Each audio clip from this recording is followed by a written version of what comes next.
Bueno, buenas tardes a la 12ª sesión, la última de este estupendo curso y gracias, por supuesto, a todos por vuestras participaciones mil. A ver, os cuento algo de Limonov, que en realidad se llama Sabenko, algo para los que no sepáis o sepáis poco. Limonov nace en la actual, no, perdón, nace en Gorky, crece en Kharkov, que ahora está actualmente en Ucrania y es parte del conflicto bélico, en un barrio obrero, hijo de un comisario político quizás de la Unión Soviética. Fue no sé por qué razones, un intenso delincuente juvenil hasta que su compañero de juventud es condenado a muerte y ejecutado. Madre mía. Esto en los 80, sí, los 80, no, los 70. Final de los 60, 80. Kharkov nace en el 44, muere hace unos pocos años, en el 20. Se dedica entonces a la poesía a raíz de la muerte de su amigo, a la poesía combinada con distintos trabajos, eh, ya lo veremos, pero por ejemplo, como otros creadores, Rulfo, Wallace Stevens, tal, tiene una relación muy intensa con el trabajo, como la propia, por supuesto, Simone Weil, muy intensa con el trabajo ordinario, con el trabajo retribuido, anónimo, porque esto le permitía, quizás, bueno, aparte de sobrevivir, pues ser nadie. Ser nadie era importante para este narcisista llamado Limonov. Pasar desapercibido, estar escondido. En el 67 se va a Moscú, emigra a Moscú con una novia o algo así, donde adquiere pronto notoriedad como poeta underground, de vanguardia, radical, etcétera, etcétera. Sigue arrastrando, a pesar de su reconversión poética, sigue arrastrando un carácter, si no pendenciero, por lo menos problemático, provocador, etcétera. En el 74 se va a Nueva York con otra novia, con la famosa Yelena. Se niega a recibir la asistencia pública estadounidense para los exiliados de la Unión Soviética por razones que saldrán después. Él se considera ruso, es muy patriota ruso y medio simpatizante de ciertos aspectos de la Unión Soviética, a pesar de que es un hombre muy cosmopolita y como parte de Rusia y emigra a Nueva York voluntariamente, etcétera. Trabaja en Nueva York con bastante éxito, pasando hambre, ejerciendo de vagabundo y caminante de corrector de lengua rusa para diversas revistas, camarero, cocinero, albañil, mayordomo, no sé si prostituto, creo que no, pero podía haber rozado eso. O sea, todo un personaje, como veis, un hombre, yo diría que atractivo, que no entiendo mucho de hombres, con éxito, conquistador, conquistador en general, seductor, así, de mujeres y hombres, además multisexual, no solo bisexual, eh, buen escritor enseguida. Os recomendaría para empezar con él. Bueno, primero hay un libro que no se encuentra, porque la vida complicada de Limonov también se proyecta a sus ediciones. Por ejemplo, no he encontrado por ningún lado el primer libro de él que, según Carrer, es el mejor. Diario de un fracasado, también llamado Cuaderno Secreto. No lo he encontrado. Está en italiano, creo, está en francés, no lo he encontrado en español. Pero os recomiendo encarecidamente este libro. Soy yo, Ediška, que es el diario neoyorquino, el diario del 77 al 74, perdón, al 80. Y os recomiendo también este libro que se llama El libro de las aguas. Mucho más, francamente, los dos que el libro de Carrere, que es estupendo como complementario. Es un libro bien escrito, que Carrere hace en el 2011, es el que le da notoriedad a Limonov y recibe todos los premios en Francia. De Carrere ya sabéis que es especialista en hacer novelas con la vida de los otros y claro, encuentra en Limonov un material inmenso. Yo creo que es un libro muy útil, pero relativamente o parcialmente malintencionado y malsano y falseador. Por ejemplo, me parece un escándalo, no sé si para vender libros o no, que en cierto momento del libro, que después citaré, diga Carrere, bueno, sobre si es un canalla o no, no me pronuncio. Bueno, chico, para llevar 250 páginas tienes una duda importante. Bueno, mi hipótesis es que no es un canalla, ya lo veremos ahora. En todo caso, después se va a París. En París ya es una celebridad porque Yo soy Edichkas había publicado con el título muy francés de Los poetas rusos los prefieren negrazos. Habla ese título de una relación homosexual que tiene en Nueva York, muy bien descrita, por cierto, muy poética, pero muy dura, en el Nueva York de los suburbios, como casi siempre son los medios de Limonov. En París es ya una celebridad, se hace más célebre aún, escribe en el periódico comunista Le Humanité, escribe en l'Idiot Internacional, escribe en muchos sitios, traduce, escribe en francés, en ruso, creo que en inglés también. Y poco después, a raíz de ese periodo, es cuando Carrere hace su libro. Regresa a Rusia en el 91, funda el Partido Nacional Bolchevique con Dugin. Por cierto, lo digo ya ahora, o bien os paso a vuestro correo o a vuestros WhatsApps una entrevista con Dugin del hombre este de la Fox llamado Carton. ¿Cómo es el nombre? Bueno, no me sale. Os pasaré a los correos entrevistador. Dugin es un amigo de Limonov con el cual funda este partido. Un partido que tiene problemas con las autoridades rusas. De hecho, Limonov pasa 2 periodos o 3 en la cárcel, duros, a pesar de que en la cárcel se hace célebre y los guardianes le cuidan y los presos le cuidan y escribe mucho en la cárcel. Todo su periodo ruso de crónicas rusas está escrito en la cárcel. Por ejemplo, La Gran Ópera, por ejemplo, Historia de un servidor, por ejemplo, Historia de un granuja, Autorretrato de un bandido adolescente, etc. Eh, Escribe, se mete en política, funda diversos partidos problemáticos para el régimen de Putin, para la Rusia de Putin, con el cual no tiene buena relación, por lo que parece, y también se hace combatiente de causas eslavas en diversos sitios, incluido los Balcanes. Hay fotografías de él disparando con los soldados serbios, con facciones serbias aquí y allá. Muere en el 20. Bueno, entonces voy a hablar 50 minutos o algo así de la inmensidad de notas que he tomado para no marearos. Y 50 minutos o como máximo 60. Es un hombre excéntrico. Excéntrico, mm, eh, aficionado al esperpento, excesivo, donde son fáciles las caricaturas. Yo leyendo estos días, leyendo los libros que conozco, los dos que conocía, el libro de las aguas y Soy yo, Edichka, y también el que compré estos días, que está muy bien, Historia de un granuja, leyendo estos libros me acordé del Marqués de Bradomín, no solo feo, católico y sentimental, sino pues un hombre si tenía una moralidad dudosa, ¿de acuerdo? Una moralidad que para nada es convencional, que puede asustar a moros y cristianos, a tirios y troyanos. Es algo así también múltiples personajes de toda la literatura del siglo XX y del siglo XXI. Balser mismo como personaje, los personajes de Balser y desde luego Navales, el protagonista de esta novela de Juan Manuel de Prada, que os la recomiendo también, aunque no tiene nada que ver con el tema de hoy. El protagonista de Mil ojos tiene la noche.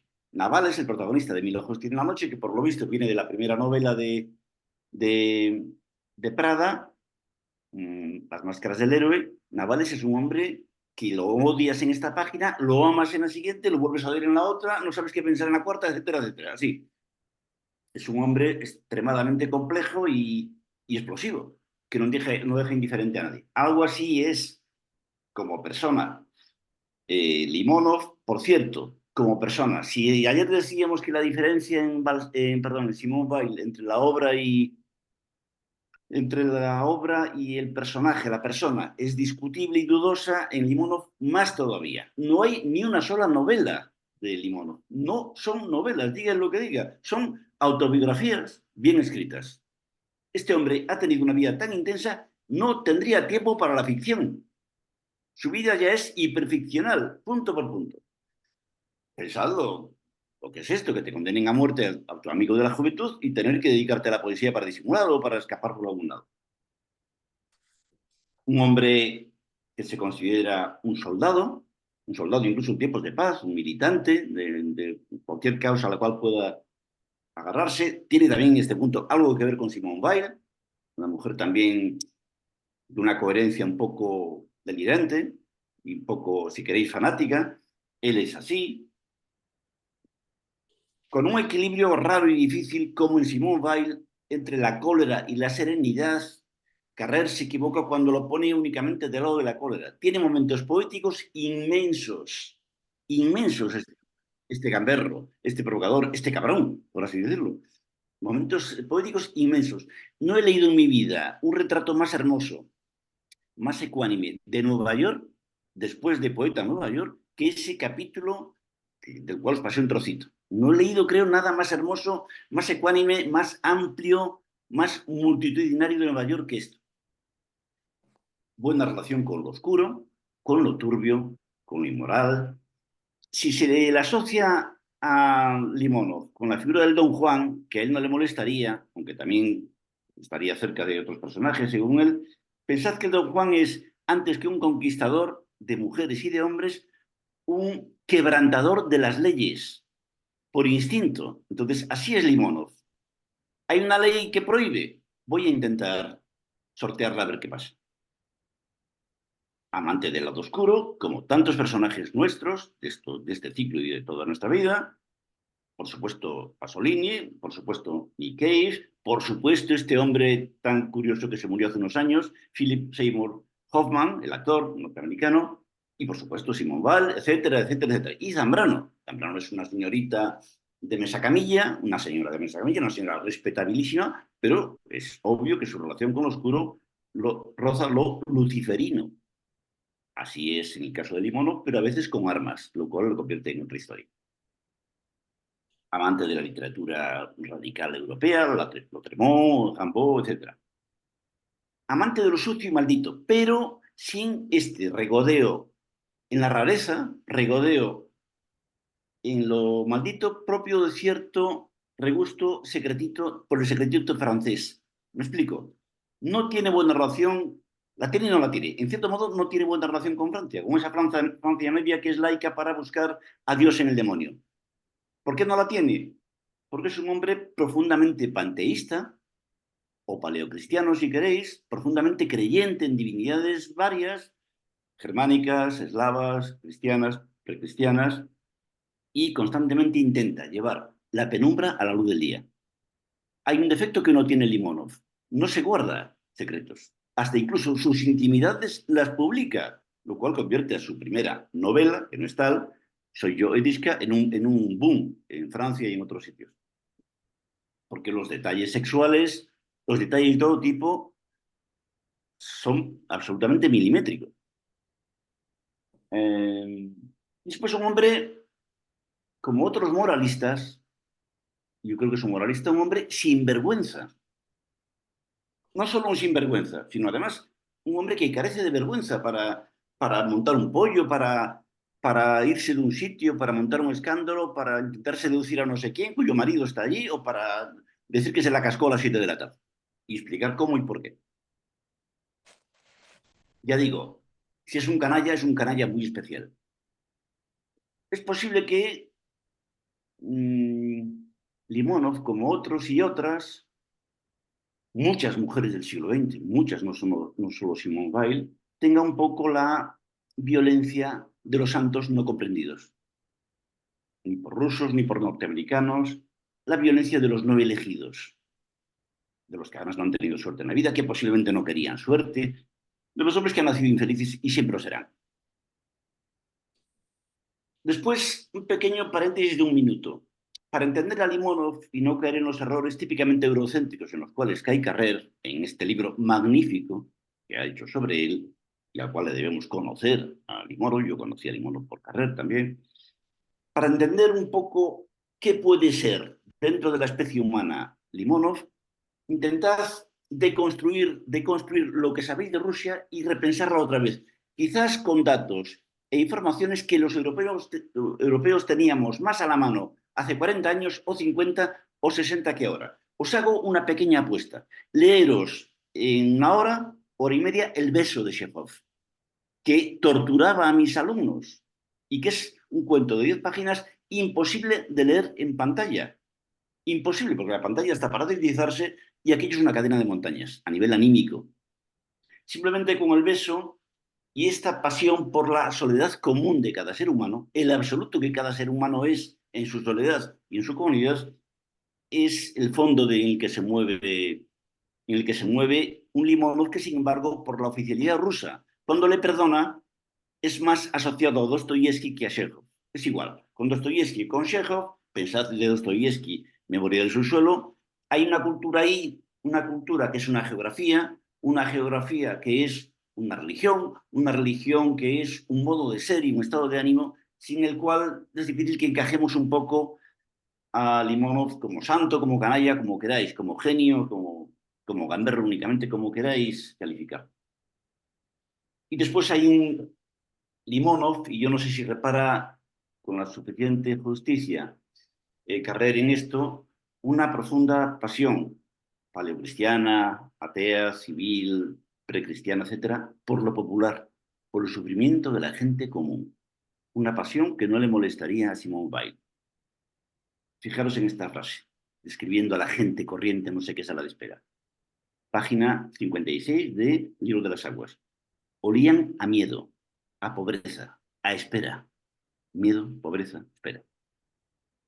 ¿Es este un simple canalla? No, será un canalla complicadito.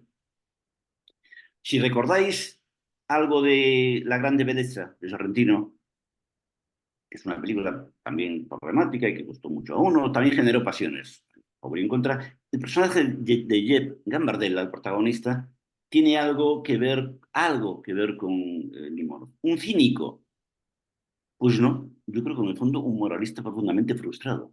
Un hombre que querría vivir en un mundo menos despiadado, más humano y que está perpetuamente escandalizado. Cínico para sobrevivir, como el humor negro es un instrumento para sobrevivir. En un momento de Los hermanos Karamazov de Dostoyevsky, en El Gran Inquisidor, dice no sé qué personaje, nos ha sido concedida una naturaleza levantisca. Fijaros qué palabra, levantisca, pone el traductor. Claro, la pregunta es, en ese mismo libro, ¿cómo pueden ser felices los levantiscos? Los levantiscos que se pasan la vida levantándose contra esto o lo otro. Es un poco el caso de Limonov. De sus novelas, alguien ha dicho, otro ruso exiliado, que no son novelas, que son gritos articulados, gritos organizados. Yo creo que es así. Lo mejor de, lo bueno de sus novelas, sus falsas novelas, es que constituye articular el grito que es la vida de los seres humanos en cada momento de intensidad, de cólera, de arrobo, de pasión. Y después recordar esto, hablando de grito, recordad que se ha dicho de la poesía que si el lenguaje general articulado se opone a la desarticulación del grito, la poesía intenta articular la desarticulación. Y esto es un poco el suelo de fondo de Limonov, como letra también de Chekhov y posiblemente de Simone Weil y buena parte de la gente que amamos, a lo mejor también John Lennon. Desarticular la articulación significa, de algún modo, al menos con un pie, con una mano, quebrantar lo general continuamente. Una y otra vez, dice el propio Limonov, página 19 de Historia de un servidor, la supervivencia, no poder olvidar la supervivencia. Aunque tenga mucha suerte ese mes y el multimillonario neoyorquino le pague un disparate extra por su papel de mayordomo. No olvidar ni una otra vez a la supervivencia, a la gente común, a la gente, la posibilidad de que mañana esté en la calle otra vez, etcétera. Y también una y otra vez necesitar servir para servir, o sea, trabajar, o sea, ocuparse en algo y recibir un sueldo y hacer bien el trabajo para posiblemente ocultarse, para sentirse un hombre común, el que es tan raro, por una parte tan narcisista, tan encantado de haberse conocido, por la parte tan preocupado por haberse conocido. Bueno, ser uno más. El trabajo como forma de ser uno más. Recordad otra vez en este punto a Simone Weil. Y constantemente también, junto con este populismo anímico que le caracteriza, una especie de odio de clase. Odiar instintivamente a los ricos, que además jamás olvidan que son ricos. Llega a hablar de esa multitud de cerdos sin rostro, refiriéndose a ellos en Nueva York. ¿Cómo sobrevive Limonov en todas partes? Este hombre que nació en ciudades medias rusas, y que fue enseguida cosmopolita, que fue cosmopolita básicamente por la intensidad con la cual vive en lo local. ¿Cómo sobrevivió? Teniendo dos manos, como diría la Biblia, y conseguir que una no sepa mucho de la otra. O sea, siendo un infiltrado en este mundo siempre. Dice en la página 27 de Historia de un granuja, aprendí, me entrené en el metro neoyorquino a mirar y a no mirar, a mirar y no ver, es decir, a ser doble en la percepción, parecer uno más en el vagón de metro, sin embargo, tener un pie fuera, desde el cual eres un marciano que percibe otras cosas. Desde esta estrategia doble, que forma parte de alguna gente que amamos, a Pontió Jesús, podría buscar a Jesucristo, le acusan en cierto momento de ser dos, de ser doble, es decir, de estar endemoniado, y Limonov ha insistido, el diablo habita entre nosotros, o sea, lo inconcebible habita entre nosotros. A este hombre que es así no le cuesta nada ser cosmopolita. ¿Y dónde va? Moscú, Nueva York, París. Dice en cierto momento él, desde, desde cierto momento, para mí, el mundo fue un pueblo. ¿Por qué? Pues un poco por lo que decía Machado. Tienes una relación tan violenta con las entrañas que no hay apenas enemigos externos, ni hay apenas peligros externos. Paso a otra cuestión importante en él que creo que Carrer o no ha visto en absoluto. Bueno, sí ha visto al final de su libro. En la página 373, 375 de Limonov, de Carrere, dice Limonov, esta vez sin hablar, perdón, dice Carrere sin hablar de Limonov, dice, ¿cómo contar ahora lo que tengo que contar? Entonces, en esas páginas gloriosas del libro de Carrere, 373, 375, en dos páginas o tres, dos y media, Carrere entra en una vieja leyenda que todos tenemos en la cabeza, que es imposible demostrar científicamente su falsedad, su verdad, etcétera. El tiempo acumulado, el tiempo detenido. Ese tiempo detenido que en el cine se representa con el personaje, por ejemplo, Jeff Gambardella viviendo 3 minutos en uno y el resto de los personajes a cámara lenta. ¿Por qué a cámara lenta? Porque él está viviendo en la crónica de un minuto, en la historia de un minuto, está viviendo una inmensidad, digamos, toda la historia de la humanidad entera. Es una vieja historia que está en 1000 sitios, es la teoría de Aristóteles, pequeña en magnitud y máxima en dignidad, porque concentra la acción en un punto, concentra la vida de los hombres en un punto, estás aparentemente quieto, pero estás mucho más activo que ayer cazando osos, o antes de ayer subiendo montañas, o mañana partiendo leña. Esto que se llama teoría, que Carrel define como un tiempo en el cual de pronto todo se detiene y es inmensamente fulgurante, rápido e inmensamente lento a la vez. Y que en cierto modo hace a su protagonista invisible a los ojos de los demás que en ese momento están en la cronología medida, etc. Entonces, con esta estrategia de entrar en este tiempo que no tiene contabilidad, los instantes poéticos, os decía antes, de Limonov son inmensos y constantes en todas partes, en todos los libros de él, describiendo a una niña, describiendo cómo cae la lluvia, describiendo una espera, describiendo la cólera de un hombre. La percepción marciana de momentos concentrados son asombrosos. Fijaros, por ejemplo, en la página 103 de El libro de las aguas. Pasé junto al Sena cientos de días dichosos. Este hombre profundamente infeliz en el día más feliz del mundo. Huidizos como espejismos, huidizos como espejismos. ¿Habla así un simple canalla? Creo que no. Buena relación con la basura, digámoslo claramente. Por lo tanto, con Dios, con cualquier Dios posible. El Dios que está al lado de la basura. Fijaros que en el siglo XX, más de una vez, seguro que tiene 100 frases en esta dirección Simone Weil, se ha juntado al Altísimo con lo ínfimo. Este es el Dios de Limonov. Altísimo porque es supremo, pero a la vez se alimenta de lo ínfimo, de lo que es casi clandestino o secreto. ¿Y qué significa esto? Este Dios, que no puedes dejar de caminar. ¿Por qué? Nunca has llegado, nunca llegas. ¿Por qué? Porque aquella parte de la estirpe, de la especie humana, que está tocada por una región central, como esa región no cabe en ningún sitio, está obligada a ser un peregrino. al peregrinaje, el de Simone Weil, el de Zambrano, el de Limonov, el de casi todos los personajes de este ciclo, y muchos otros que no están aquí, pero que tenemos en la cabeza.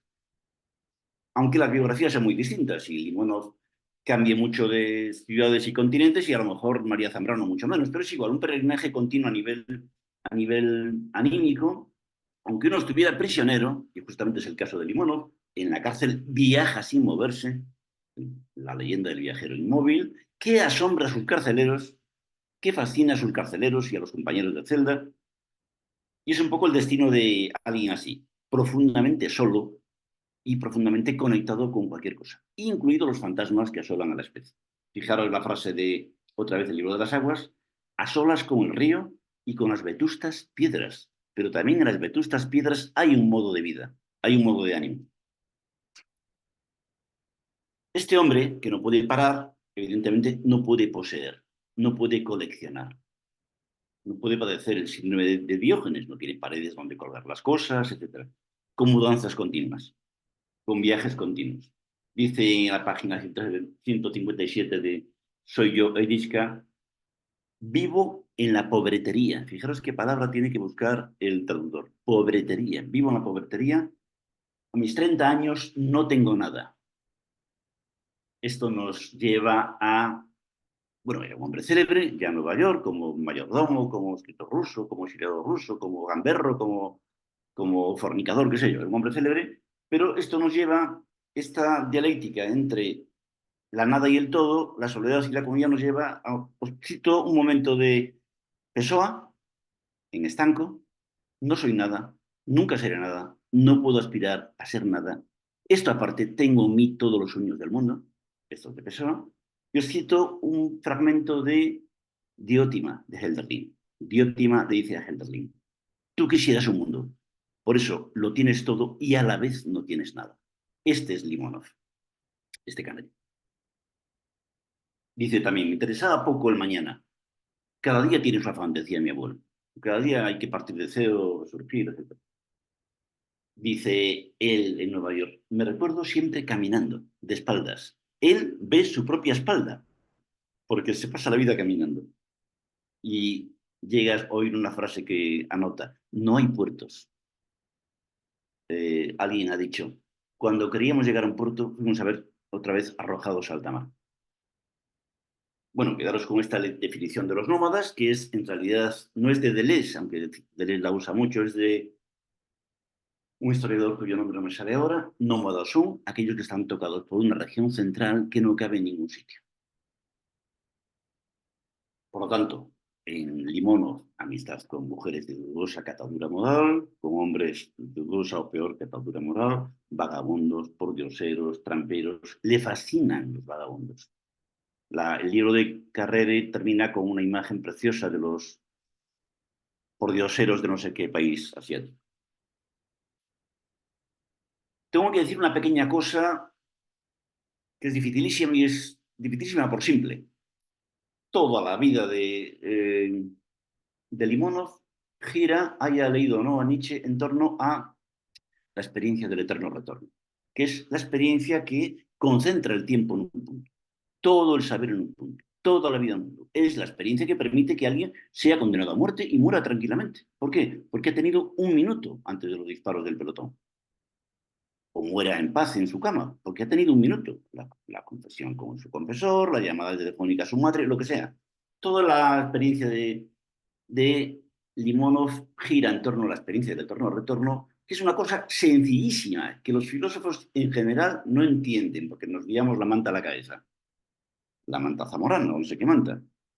La experiencia que permite que una tontería no sea ya una tontería. La experiencia del tiempo concentrado que permite extraer un signo de lo peor. ¿Vale? Estoy condenado a muerte. Vale, voy a morir mañana a las 7 de la mañana, pero he hecho mi vida, me he reconciliado con mi Dios, con mi madre, con la humanidad. Hay una carta de un famoso delincuente estadounidense, publicada en El País hace 15 años o 20, un famoso delincuente porque Norman Mailer le hizo una entrevista en la cárcel, le escribió un libro sobre él, etcétera. Llega a escribir una carta en la que dice, por favor, déjenme morir en paz, dejen de luchar contra mi condena a muerte, merezco morir, tengo que morir, es mi única manera de pedir perdón, de conseguir mi vida de criminal se ajuste a la humanidad. Este es un poco también la patología, la poética, la sabiduría o la tontería, si queréis, de Limonov. Y no olvidemos sobre el terreno redondo una simple cuestión, sobre el tema del abismo del tiempo que se concentra en un punto de una simple cuestión, que también a los filósofos nos cuesta. Nietzsche no enloquece por su violencia, enloquece por su dulzura. Ya iremos otro día a esto. Enloquece por su dulzura, por el niño que tenía dentro, no por el guerrero que tenía dentro, por el niño, que es explícitamente, en el prólogo a Zaratustra, la figura más alta del superhombre. El ser humano capaz de jugar con todas las cosas. Entonces, claro, no es, no es tan injusto, no es eh, tan precipitado, incluso por lo que os he contado yo, sospechar, pero bueno, este hombre es un cuasi fascista, cercano al fascismo. Sí y no, como tanta gente que nos interesa. No, no en un punto clave.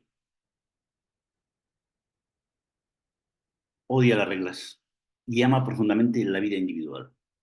Si escucháis esta entrevista a Dugin, su ex amigo, que ahora está vivo y bebe, hecha por Tucker Carlson, la puedo pasar o la encontráis en las redes. Tucker Carlson, Alexander Dugin, que yo creo es una entrevista genial, que explica mucho de lo que está pasando hoy en Europa, el avance de la extrema derecha, la derrota de la izquierda, el hundimiento de la izquierda, el suicidio de la izquierda, este rendimiento general al liberalismo, al neoliberalismo. Es un poco también el ideario político de Limonov y Dugin. Lo tenéis en esa, lo tenéis en esa entrevista, pero está mil veces expresado de distintas maneras por Limonov. Y después en Limonov, no olvidéis que junto con esta leyenda del tiempo que se junta en un punto, una leyenda que es la misma o paralela. La leyenda según la cual, esto por ejemplo, está en Sartre, literalmente, en la conferencia famosa de el existencialismo es un humanismo, según la cual lo absoluto es la vida individual, la existencia, sobre todo en cuanto decide permanecer al margen, en cuanto decide ir a la guerra, defender a su madre, lo que sea, en cuanto decide, sin pedirle permiso ni a Dios ni al diablo, y lo otro es relativo. Esto lo dice literalmente el ateo Sartre, el marxista Sartre en el 49. En el existencialismo es un humanismo, os puedo buscar la página, lo absoluto es la decisión existencial individual y lo otro, todo el cacareo de la época es relativo. Esto es un poco la mentalidad política, si queréis decirlo así, de Limonov, pero no olvidéis que Limonov viene de algo prohibido para nosotros, que es lo impolítico, la soledad común de la especie, que no cabe en ningún programa político, ninguna idea de una nación, ningún partido, etc. Si pensamos en este idealismo radical, según el cual yo soy, tú eres, cualquiera es el punto donde se concentra cualquier universo posible, pues aparecerán mil leyendas de la literatura del siglo XX que van en esta dirección. El soy lo que soy, que Lacan usa también, retomando lo de, de Moisés, es una expresión de esto. La filosofía de Berkeley, etcétera, etcétera. Sea como sea, este carácter absoluto de una existencia individual, sea uno quien sea, le hace a uno rey siendo esclavo, siendo sirviente, y le hace a uno siervo siendo rey. ¿Por qué? Porque estás en la cima del mundo siempre y a la vez condenado a servir a un mundo que está en ti y que no has llamado. Todo lo natal, todo lo no elegido es parte de este tipo de patología existencial. Y esto explica que, por ejemplo, explica anécdotas, explica que Limonov sea capaz de hacer mil cosas, ser buen mayordomo, buen guardián de coches, buen camarero, buen cocinero, sepa coser como una mujer, digamos, etcétera, etcétera. Como Robinson Crusoe. ¿Recordáis? Que Robinson Crusoe igual cazaba cabras, que asaba no sé qué, que cosía sus pantalones remendados. Así es Limonov, por lo tanto, un hombre que tiene dentro de sí un cuerpo inmenso, en el cual cabe todo, que tiene la sexualidad en su mayor grado de lasitud, cuando está dormido y la mayor flacidez sigue siendo un ser sexual en cópula potencial con cualquier otra cosa. Recordad ayer lo que salió sobre Simone Weil. ¿Qué más da que sea virgen o no? Si estaba ultra preñada, dije yo, pero podía haber dicho cualquiera. Había copulado con todo, había sido penetrada por todo. Un poco es el caso de Limonov, y por lo tanto un hombre moralmente muy ambivalente, porque en general entendemos la moral como que lo bueno es esto, lo bueno es otro, y Limonov no puede rechazar nada antes de probarlo. Esto lo acerca a seres humanos peligrosos para casi todos nosotros, y un hombre no solo bisexual, es decir, que folla con mujeres y hombres indistintamente, sino multisexual. Yo creo que lo haría hasta con las cabras, si pudiera. Llega a decir en la página 219 de Soy yo, Etishka, me encantaba mi cuerpo. ¿Qué queréis que os diga? Pero es que su cuerpo es el vórtice en el cual confluyen 1000 seres, 1000 ecos, la multitud de un corazón solitario. Todo corazón es un corazón solitario y todo corazón es a la vez una multitud. Y en cierto modo, por eso es genial y a la vez peligroso, Limono es todo corazón. Su cerebro es una prótesis que escribe al dictado. Claro, estamos muy lejos de nuestra manía actual por la identidad que declara que esto es lo bueno y lo otro hay que cancelarlo, etcétera, etcétera, etcétera. Encontraríamos, pienso yo, acerca de este hombre tan problemático en la década actual, más en la década actual que en la pasada, muchos apoyos encontraría Limonov en los personajes que influyeron tanto a Nietzsche, los personajes de una Norteamérica olvidada, Emerson, Thoreau y Whitman, los trascendentalistas. Los trascendentalistas, hoy estuve repasando un poco a Emerson, eran bastante así, si queréis, con un tono distinto, más civil, más apacible, pero era un poco, estaba en esta línea socrática de que cada ser es el, el universo entero y el fin del mundo a la vez. Por eso, este señor está a favor de los delirios de grandeza, para quien sea. Cree que los delirios de grandeza son imprescindibles para ser respetado, para ser comprendido, para resistir el ninguneo de los demás. Si repasáis otra vez, esto es agua de Foster Wallace, que es una conferencia preciosa, de 6 páginas, os lo recomiendo encarecidamente. Esto es agua, la encontráis en la red, y tiene dos o tres versiones editoriales españolas. En esto es agua, Foster Wallace, que está en esta línea, nos pregunta, y también era un problemático, de hecho me acabó bien, como sabéis, nos pregunta, recuerden ustedes una ocasión en la cual de la cual no hayan sido absolutos protagonistas, aunque solo sea como boyeros, como mirones. Bueno, es un poco este perspectivismo radical, el de Nietzsche, en el cual se mueve el Limonov, Foster Wallace, etc. Por eso arrasa en Nueva York, aunque Nueva York no se entere, por supuesto. Pero en parte sí se entera. Camina por todas partes, conoce los ciegos de Nueva York, los perros de los ciegos, las esquinas de Nueva York como no los conoce ningún neoyorquino. Una amiga neoyorquina, blanca, rubia, rica, dice, me paseaba por Nueva York un moscovita, página 126 de Soy yo, Ediska. Ansioso, camina continuamente, para hacerse digno de un encuentro, dice él, para hacerse digno de un encuentro, para que haya encuentros, es decir, acontecimientos. El encuentro del acontecimiento, el acontecimiento del encuentro. Fijaros que solo camina, volvéis a aquella frase de Toynbee sobre los nómadas y de Deleuze, solo camina quien sabe pararse y solo sabe pararse quien ha caminado. Sí. ¿Qué es mi detención si antes no he caminado? Está vacía. Por eso la gente no se para hoy en día. No hay nada.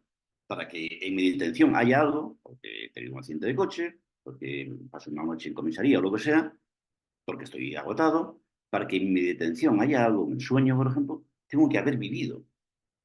Entonces, esta relación entre el caminar y la detención es también la relación que hay entre, si queréis, la comunidad y la soledad, en Limonov y en mucha otra gente. Limonov llega a hablar de una relación enfermiza, hablando de él mismo, que a veces se trata de usted como si fuera otro, de una relación enfermiza con los otros y con el mundo. Otra leyenda. y enseguida termino. Otra leyenda. Limonov es el típico ejemplo moderno, escaso en la modernidad, pero crucial en la modernidad, de combatir la neurosis acercándose a la psicosis.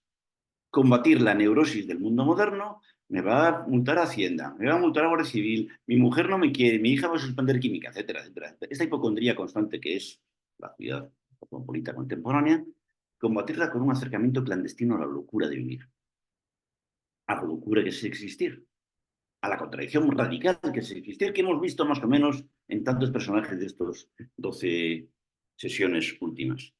Y os recuerdo otra vez que en la primera carta a los Corintios, podría buscar exactamente el momento, y en cierto modo Limonov es muy cristiano, de otro modo que Bail, pero muy cristiano, o paleocristiano si queréis, San Pablo presenta el cristianismo como la locura proclamada en alta voz. Dentro de nosotros, en nosotros, se ha encarnado algo que no es de este mundo. Esto es el eje del cristianismo, y creo que lo hemos olvidado, para bien o para mal, y eso es el eje de las contradicciones de Limonov y de otras y otros de este siglo.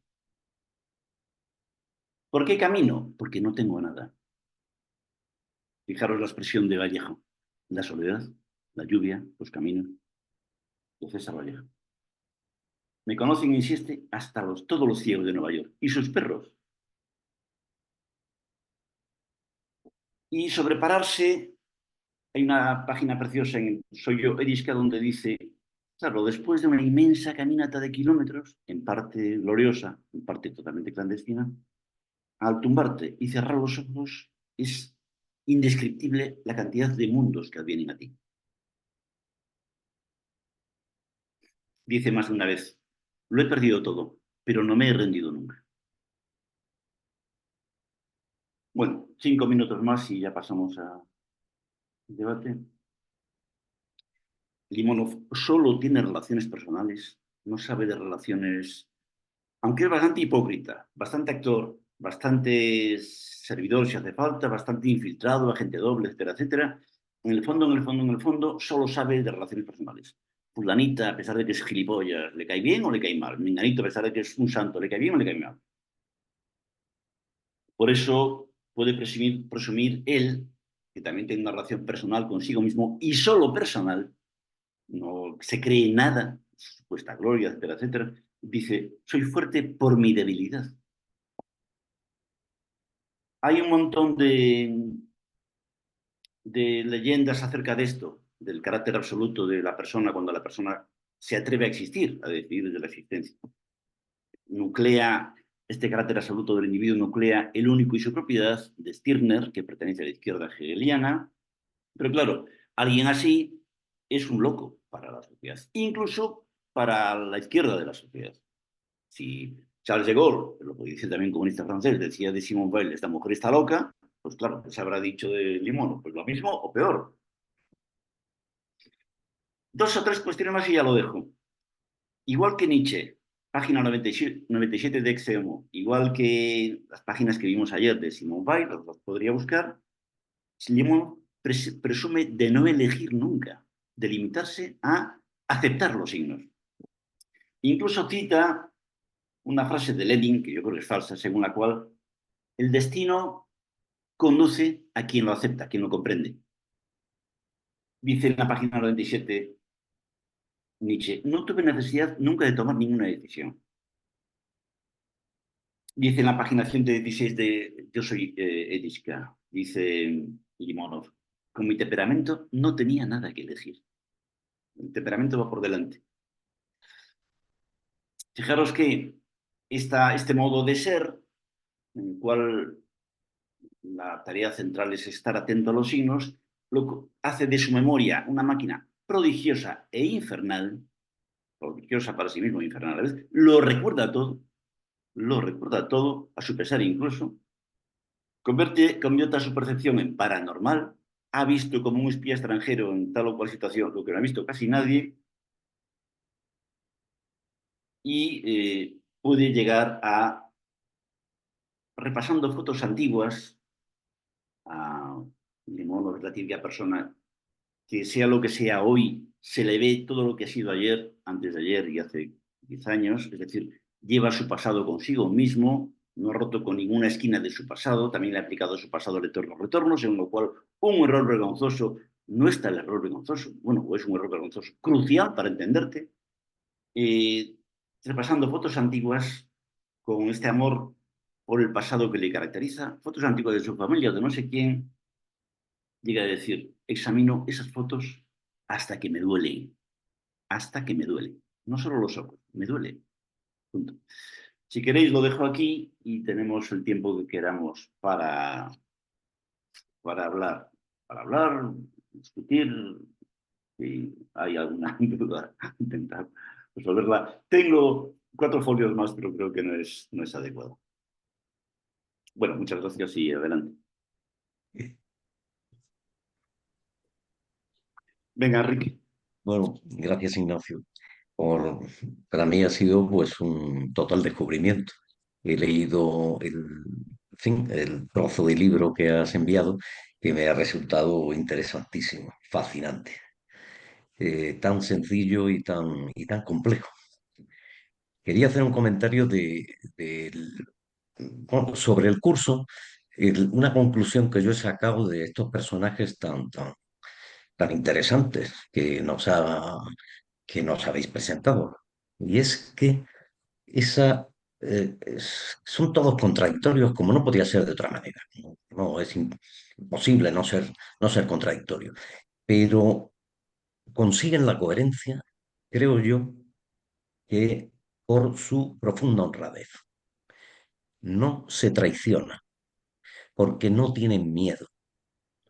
Afrontan, viven y a ver qué pasa. No se traiciona. Y de ahí su coherencia, con todas sus contradicciones. A vuestra consideración y ha sido un placer estar estos días aquí. Gracias.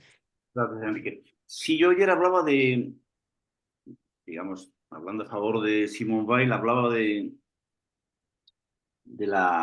claro, quién es honesta, cómo no va a ser contradictoria. No sé si era la palabra contradicción, pero bueno, creo que empleó otra palabra Elizabeth Duval. Pero claro, si eres honrado, pues las contradicciones saltan a la vista. Si eres honesto, lo mismo. Si eres, ya no digo transparente, que es un horizonte imposible, pero la verdad en general, la verdad solo se dice a las 3 de la madrugada con varias copas y amigos de confianza. Sale solo así. Raras personas, mujeres o hombres, se atreven a decirlo a las 11 de la mañana. Pues claro, la verdad no es solo un refrán decir que duele. Las verdades escuecen. Y creo que efectivamente él tiene la coherencia de la paradoja, de la vida brutal y paradójica que nos ha tocado, posiblemente más que nunca.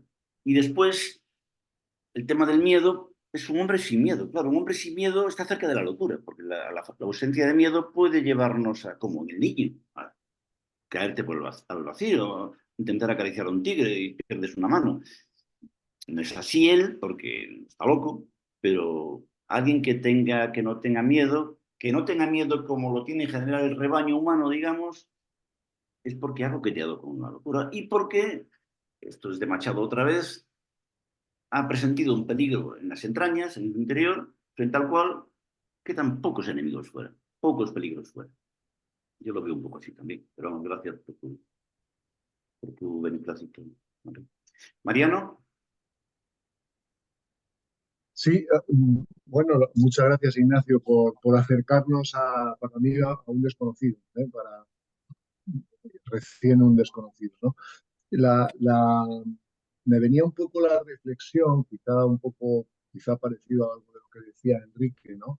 En todos estos autores que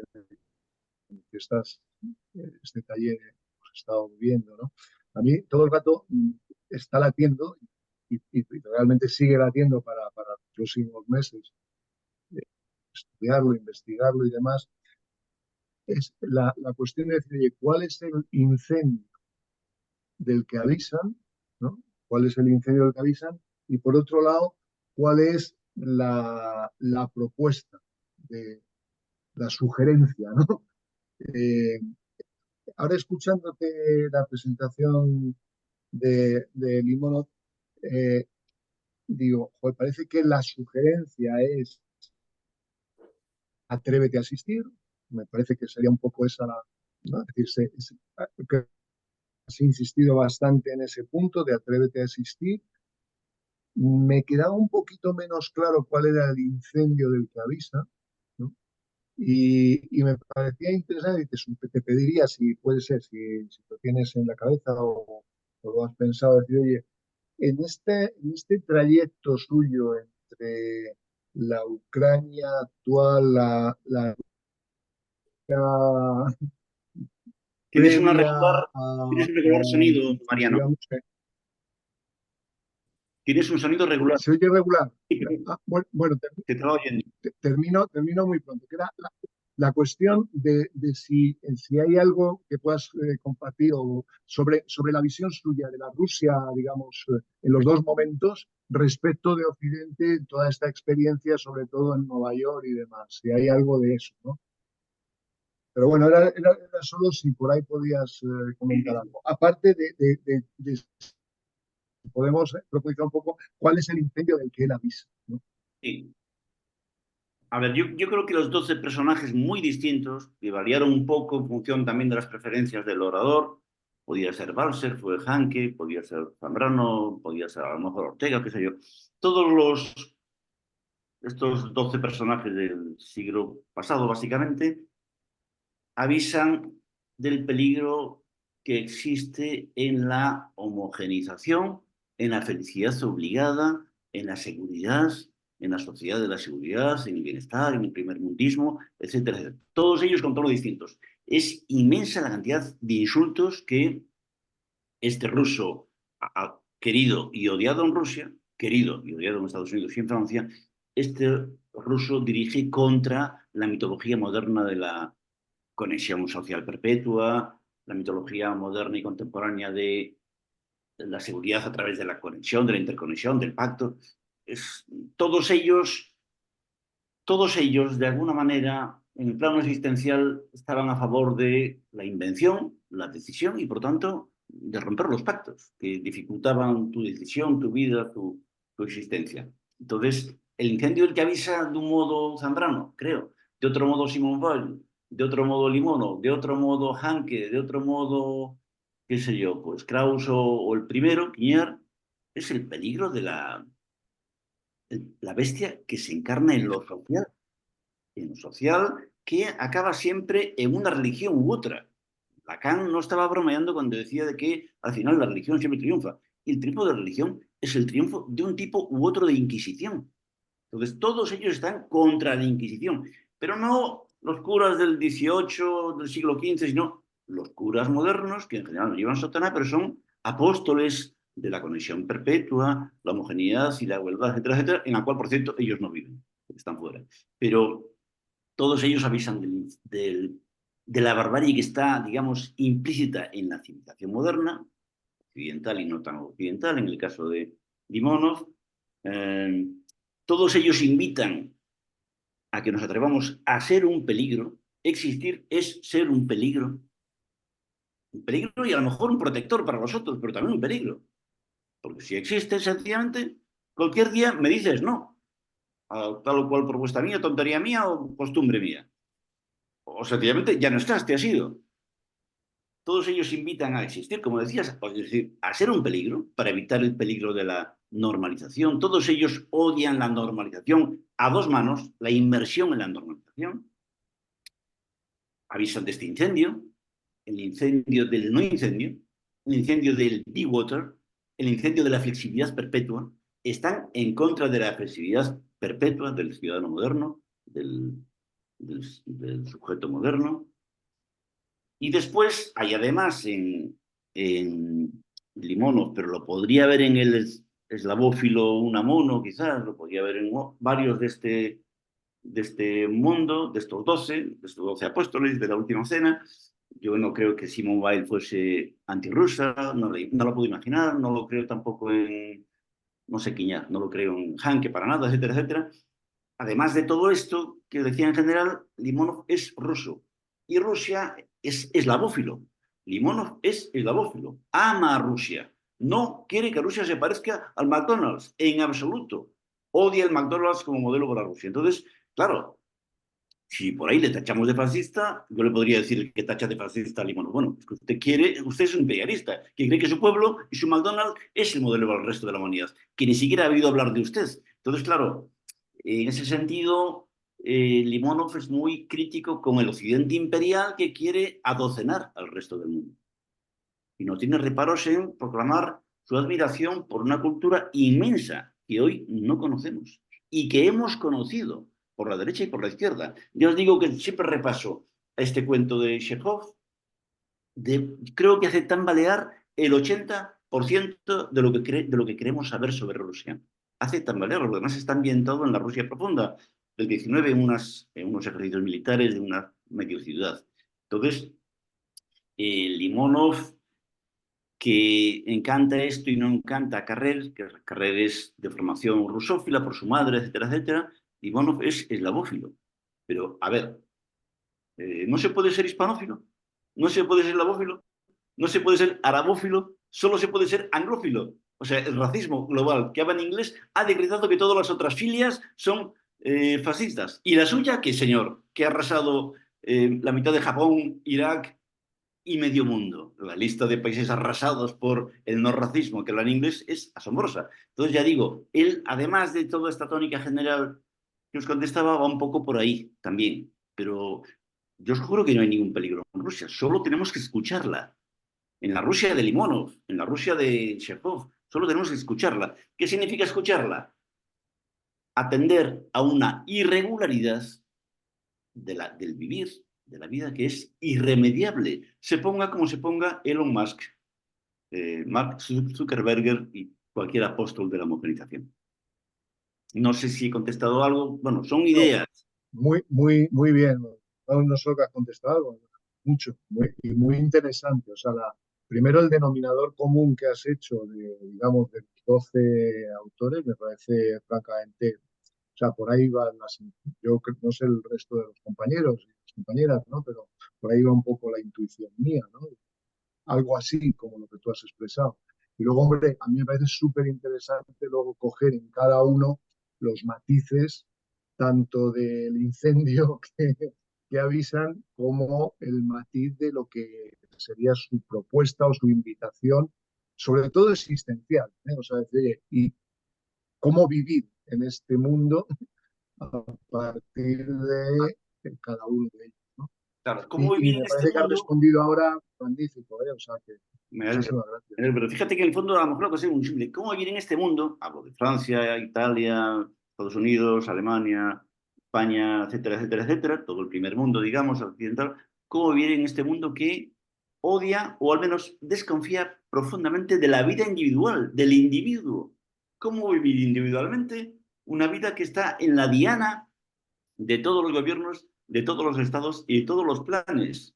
Y de esta diana no es ajena a nada, ni siquiera la religión de la inteligencia artificial, como gran promesa. Pues claro, es una vida muy paradójica la que nos ha tocado.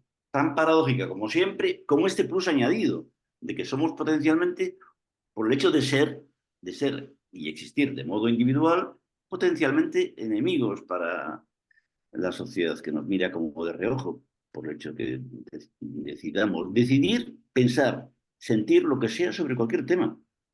Entonces ya digo, yo creo que de alguna manera esto sonará a exageración, vivimos tiempos inquisitoriales que la Edad Media no conoció. Sé que esta frase suena a butade para hacer reír y sonreír. Yo lo creo, yo lo siento. No tengo 15 años ni 25. Vivimos tiempos inquisitoriales que la Edad Media no conoció. La Edad Media que fue terrible, por supuesto, por esta cuestión de la pretensión celeste y beatífica en eh, ahormarnos, homogenizarnos, conectarnos y unificarnos. Esto es terrible. Y esto está en los planes de la Europa actual, en en cierto modo es algo de mucho más alto nivel que los planes totalitarios de hace 60, 70 años. A pesar de que vengan vestidos con buen traje y buenas sonrisas y buenos modales. Seguimos con esto, que es un tema muy complicado, seguro. Teodoro. Sí, pues bueno, me ha gustado mucho, me ha encantado la presentación de Limonov. Sabía de él por muy poco, por referencias cruzadas y por haber leído algo muy poco también de la biografía de Carrer, que muy poco también, pero esa alma más que escindida, esa alma vagabunda y perdida en el instante pleno, pues yo lo veía, por ejemplo, en Cortázar, en El Perseguidor, o sea, el que persigue el instante que es el recuerdo de lo que vivió en la infancia y lo vive una vida en los 3 minutos de un trayecto en el metro, por ejemplo. Y también esa vida nómada y pendiente siempre de la supervivencia, de lo que está haciendo, de lo que está trabajando y esa autonovela y en una forma poética del desorden, pues yo lo encuentro en Bukowski. Pero bueno, es otra raíz, es otra historia porque no tiene que ver con esa raíz de lo eslavo. Aunque Bukowski también es polaco, entonces tiene un cierto eslavismo, aunque sea clandestino para sí mismo también, en cierto modo. Y luego hay otra cosa sobre el alma rusa, un libro que me ha gustado mucho, que me encontré además de casualidad en la calle, ¿no? De estos encuentros, que es de Daniel Webel, que habla del absoluto. Y es como una historia, ficción, de cómo sería el origen de un o sea, de un autor famoso, de un Scriabin, que es un músico famoso, que además está muy tocado por eso del cosmos y del panteísmo, ¿no? Y entonces dice Igor Stravinsky, ¿quién es Scriabin? ¿Quiénes son sus antepasados? Y el libro lo que hace es una historia ficción de sus distintos antepasados, hasta luego llegar a Buenos Aires, que no tiene nada que ver. Pero el caso es que habla de Scriabin, habla de Bernatsky, que es el que habla de la biosfera, y habla de toda una serie de personajes rusos, también muy curiosos, a raíz de esta historia ficción que desgrana un poco, sobre todo el siglo XX. Y bueno, me ha parecido curioso. Ya sé que no tiene que ver con Limonov, pero también es un poco una vivencia errática, un conjunto de vivencias erráticas. Y yo conozco poco a Bukowski y al hombre este que citabas, pero fíjate que el libro de Carrer, hacia el final, muy hacia el final, Carrer, el único momento en el cual se queda clavado, quizás el único de los pocos momentos en los cuales se queda clavado, sin saber, pensando que no ha entendido nada, de Limonov es cuando Limonov le dice, ¿de qué me está hablando? ¿De qué carrera para participar en la historia me está hablando? Mi vida ha sido una vida de mierda, le dice Limonov a Carrer. Se lo dice además a Carrer, no me lo dice a mí ni a ti. Se lo dice a alguien que cree en la historia, que cree en la gloria de las naciones, que cree en la literatura, todo esto con mayúsculas, las mayúsculas que asombraban y hacían reír a Simone Weil ayer. Entonces, suelta esta butad para pararle los pies en seco a Carrer, que se quedó desconcertado. Según ese criterio, mi vida ha sido una mierda. ¿Qué he hecho yo en Rusia? ¿Qué he hecho yo en Estados Unidos? ¿Qué he conseguido? Pero, al margen de esto, o en paralelo a esto, toda esta pasión nomádica de Limonov no es por el suicidio. Es decir, Limonov no quiere suicidarse, no quiere morir, ya ha visto morir a su amigo condenado a muerte de joven, etc. De hecho, llega a mayorcito, más o menos. A ver, hay otro tipo de seguridad, otro tipo de conservación en el ser humano que se arriesga, mujer u hombre, o lo que sea. ¿Por qué? Porque el peligro conserva, porque el riesgo conserva, porque el deseo siente una transfusión de sangre en lo nuevo, en la fuente oscura de lo nuevo. Entonces, todo esto es un poco la potencia de Limonov. Y después, la potencia de Limonov tiene que ver con la metodología de conservación propia del arte, de la vida como obra de arte. En algún momento determinado, Deleuze dice, la industria conserva, jamón de york o lo que sea, añadiendo una sustancia que altera el original. El arte conserva entregando las cosas a su caducidad. Esta es la estrategia de Limón. Por lo tanto, solo le dice a Carrel que ha llevado una vida de mierda, no, ha hecho su vida.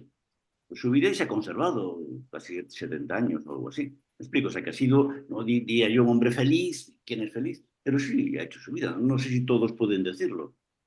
Como este método semi-kamikaze de este hombre, como también era el de Wildlife. Gracias, Teodoro. Venga, muchas gracias. Victoria, pero seguimos cuando... Sí, pues a ver, lo de el avisador de incendios, pues resulta que tengo un sobrino que todavía es muy joven, tiene 19 años, que está estudiando para bombero, bueno, ya ha acabado. Y claro, a mí pues es un tema que me preocupa muchísimo, claro, no entiendo que quiera ser bombero, pero es como una vocación que tiene fuertísima. Él es el único de mis sobrinos que ha estudiado el bachiller de letras y yo le insistí, le escribí un WhatsApp, por favor, estudie historia, no, no ser bombero, ¿no? Pues bueno. Y entonces yo creo que, bueno, yo he pensado por eso mucho, por qué mi sobrino quiere ser bombero. Y es que resulta que ahora que viene el verano, como una crítica a los medios de comunicación, yo estudio comunicación audiovisual, nos encontramos continuamente con imágenes de incendios. Entonces, ¿por qué necesitamos ese pánico? O sea, es como a la vez un pánico por el incendio y una fascinación, porque es como si nosotros, en cierto modo, nos alimentásemos de ese horror y las guerras. Está muy bien, efectivamente, todos nos horrorizamos y está muy bien que nos enseñen imágenes de guerra, pero al mismo tiempo es como si fuese una mercantilización de ese horror de la guerra. Por ejemplo, cuando empezó la guerra en Gaza, yo vi La Sexta porque teletrabajo y bueno, no sé, supongo que ese día estaría de vacaciones o algo. Y es que vi al Rojo Vivo, que además el nombre pues es bastante significativo también del programa, y las 2 horas del programa, no sé si era, realmente no recuerdo si era Gaza o Ucrania, continuamente escombros, bombardeos y tal. Y entonces yo estoy muy de acuerdo con una teoría que supongo que estará inspirada en otros autores, seguramente sobre todo psicoanalistas, ¿no? Porque Lacan decía creo que su primer seminario, hablaba del yo en Sigmund Freud, de cómo fue no solo un descubrimiento médico, sino un giro totalmente en la concepción del hombre. Y hablaba de Descartes y creo que se refería a Descartes como un dentista. Y entonces la cuestión es que nosotros, por eso yo criticaba ayer el racionalismo, aunque yo en mi vida me obliga a ser muy racional porque he tenido que trabajar como informática y de hecho estoy haciendo un curso de inteligencia artificial que no entiendo muy bien porque soy de letras puras, pero bueno, estoy intentando ahí. Y es que lo racional, lo matemático, lo lógico, que es en lo que vivimos nuestra sociedad pues tecnológica y nuestra sociedad occidental, es que expulsa al sujeto. O sea, el signo matemático es un signo... El odio al individuo es una versión antigua de la expulsión a los sujetos. ¿Eh? Sí, pues es una teoría de Jesús González Requena, que es un catedrático, doctor en imagen y licenciado en psicología, que aplica el psicoanálisis al análisis de textos, sobre todo audiovisuales. Y entonces, ese hecho de que nosotros expulsemos es un poco como la teoría de Lacan de la psicosis, que como no me acuerdo de la palabra, la recusión de lo real. El hecho de que nuestra propia filosofía occidental tan racionalista expulse y pretenda un dominio de la razón sobre lo real, hace que luego necesitemos esta explosión de lo real, o sea, y que además, pues, por ejemplo, mi sobrino se vea impelido totalmente a luchar para apagar este fuego, esta implosión de la realidad, que además es que hay al mismo tiempo que somos muy racionales, esa misma racionalidad pues ha conducido a inventar la bomba atómica, que es la destrucción total. Estamos, Bueno, estamos, me no, no, enrollo demasiado, pero bueno, no, ya... está muy bien todo lo que dices. Estamos, creo yo, te decía, Victoria, en la vieja historia de que la represión de lo mortal provoca el retorno vengativo de lo letal. Entonces, pues, es así, claro. Al forcluir, al prohibir, excluir lo real de nuestras vidas, pues lo real tiene que volver de maneras perversas. La pornografía con muerte incluida, las guerras continuas provocadas y provocadas también como negocio de la guerra y como espectáculo de la guerra. Y en definitiva, en el fondo, tapando la muerte con los muertos, como el espectáculo de los muertos.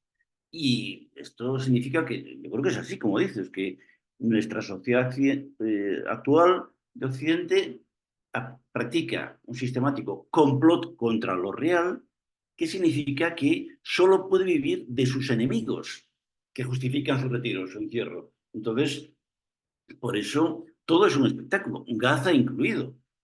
Es un espectáculo hasta el punto de que el espectáculo tapa el escándalo. El espectáculo convierte la guerra en una rutina informativa diaria y ahí sigue la guerra. Entonces, hace mucho tiempo que quizás nuestras sociedades han descubierto que solo se puede gobernar en una sociedad que no tiene nada afirmativo que ofrecer, porque no cree en nada. Solo se puede gobernar bajo el estado de excepción, entonces vamos de excepción en excepción. Entonces, ¿qué es un telediario? Una conexión de 8 excepciones. Niño devorado por un tigre en un zoológico de Venezuela, en la guerra de Gaza, récord de tortillas francesas en Segovia, con variantes necrófilas o banales, pero es una colección de excepciones, porque en el fondo la gran pandemia nuestra es el miedo. El gran virus nuestro es el miedo. Entonces, sin el miedo, estas sociedades no pueden funcionar. Así de sencillo. Y en esto también dudo mucho que los pobres habitantes de la Edad Media tengan mucho que envidiarnos. Pero vamos, creo que tienes razón, que van por ahí los tiros. Hay varios autores, quizás entre otros Baudrillard, que podía estar en estos 12. Baudrillard advirtió continuamente de esto. Un gobierno por el miedo cuando el peligro real se excluye. Además, el peligro es de nuestra omnipotencia, de nuestro universo, de la razón, del poder tecnológico y tal, que yo creo que nos lleva, y además es que hasta que no maduras un poco, nos educan tanto en eso, que nos lleva a despreciar totalmente a otros pueblos, pues al pueblo palestino, al pueblo árabe, a los...